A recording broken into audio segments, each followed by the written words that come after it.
ജാനുവരി 6 ഇന്നാണ് പിണ്ടികുത്തി പെരുന്നാൾ അല്ലെങ്കിൽ ദിനഹാ തിരുനാൾ. സാധാരണ സെൻറ്റ് തോമസ് ക്രിസ്ത്യൻസാണ് ഇത് ആഘോഷിക്കുന്നത്. ഇനി കേരളത്തിലുടനീളം ഇത് ആഘോഷിക്കുന്നുണ്ടോ എന്ന് ചോദിച്ചു കഴിഞ്ഞാൽ എനിക്കത് അങ്ങനെ പറയാൻ അറിഞ്ഞൂടാ. പക്ഷേ എനിക്ക് തോന്നുന്നു നോർത്തേൺ കേരളയിലാണ് കൂടുതൽ ആഘോഷിക്കുന്നത്. സദേൺ കേരളയിൽ അത്രയുണ്ടോ എന്ന് എനിക്കൊരു സംശയമുണ്ട്. പിന്നെ അതുപോലെ ഇങ്ങോട്ട് വരികയാണെങ്കിൽ ഇപ്പോൾ തൃശ്ശൂരൊക്കെ പ്രത്യേകിച്ച് ഇരിങ്ങാലക്കുട കുന്നംകുളം ഭാഗത്തൊക്കെ ഒത്തിരി ഫെസ്റ്റീവായിട്ട് ആഘോഷിക്കുന്ന ഒരു തിരുനാളാണ് ഇത്. ഞാൻ പ്രോപ്പർ തൃശ്ശൂരാണ്, ഇവിടെയും ഞങ്ങൾ ആഘോഷിക്കുന്നുണ്ട്.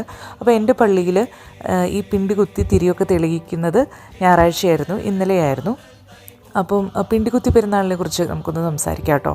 ഇവിടെ ഞാൻ പറയുന്ന കാര്യങ്ങൾ ഞാൻ മനസ്സിലാക്കിയ കാര്യങ്ങളാണ്. എന്തെങ്കിലും മാറ്റങ്ങളുണ്ടെങ്കിൽ നിങ്ങൾക്ക് പറഞ്ഞു തരാവുന്നതാണ് കേട്ടോ. അപ്പം ഈ പിണ്ടികുത്തി തിരുനാളിനോടനുബന്ധിച്ച് വെസ്റ്റേൺ ലിറ്റർജിയിലും ഈസ്റ്റേൺ ലിറ്റർജിയിലും ചെറിയ മാറ്റങ്ങളുണ്ട്. ഈസ്റ്റേൺ ലിറ്റർജിയെക്കുറിച്ച് പറയുകയാണെങ്കിൽ നമ്മളിപ്പോൾ പിണ്ടി കുത്തുന്ന സമയത്ത് അതിൽ കൊച്ചു കൊച്ചു കൊടികളൊക്കെ വയ്ക്കുന്നു, അതുപോലെ തന്നെ ചിരാതുകൾ കത്തിക്കുന്നു. അതൊരു പ്രകാശമയമാണ് അല്ലേ.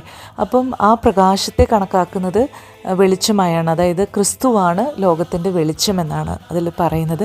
ആ വെളിച്ചമാകുന്ന ക്രിസ്തുവിൻ്റെ മാമോദീസ ജോർദാൻ നദിയിൽ നടക്കുന്നു. ആ മാമോദീസ നടക്കുന്ന സമയത്ത് പിതാവിൻ്റെ ശബ്ദം കേൾക്കുന്നു, ഇവനാണ് എൻ്റെ പ്രിയപുത്രൻ എന്ന് പറഞ്ഞിട്ട്. ആ സമയത്ത് പരിശുദ്ധാത്മാവ് പ്രാവിൻ്റെ രൂപത്തിൽ വരുന്നു. ഈ 3 പേരും പിതാവ്, പുത്രൻ, പരിശുദ്ധാത്മാവ് ഒരുമിച്ച് വരുന്നൊരു സന്ദർഭമാണ് അത്. അപ്പോൾ ആ ഒരു സംഭവത്തെ ആഘോഷിക്കുന്നതാണ് ഈസ്റ്റേൺ ലിറ്റർജിയിലെ പിണ്ടികുത്തി തിരുനാളായിട്ട് നമ്മൾ ആഘോഷിക്കുന്നത്. അന്ധകാരത്തിൽ മുങ്ങിക്കിടക്കുന്നവർക്കുള്ള വെളിച്ചമാണ് ക്രിസ്തു എന്നാണ് ഇതിലൂടെ പറയാൻ ശ്രമിക്കുന്നത്. വെസ്റ്റേൺ ലിറ്റർജിയുടെ കാര്യം പറയുകയാണെങ്കിൽ പുൽക്കൂട്ടിൽ ജനിച്ചിരിക്കുന്ന കുഞ്ഞ് തൻ്റെ പ്രിയപുത്രനാണ് എന്ന് ദൈവം വെളിപ്പെടുത്തുന്നതിലൂടെയാണ് സംഭവങ്ങളുടെ ഗതി തന്നെ മാറി മറയുന്നത്.